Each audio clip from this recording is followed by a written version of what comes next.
یاد رکھیں، جو آدمی کفر کی طرف واپسی کو آگ میں گرنے کے برابر سمجھے تو اس کی یہ روش بھی ایمان میں داخل ہے۔ اس بارے میں حضرت انس رضی اللہ تعالی عنہ سے روایت ہے،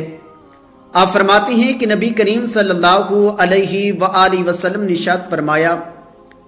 جس شخص میں یہ 3 باتیں ہوں گی وہ ایمان کا مزہ پا لے گا۔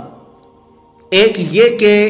وہ شخص جسے اللہ اور اس کا رسول ان کے ما سوا سے زیادہ عزیز ہوں، اور دوسرے یہ کہ جو کسی بندے سے محض اللہ ہی کے لیے محبت کرے، اور تیسری بات یہ کہ جسے اللہ نے کفر سے نجات دی ہو، پھر دوبارہ کفر اختیار کرنے کو وہ ایسا برا سمجھے جیسا آگ میں گر جانے کو برا جانتا ہے۔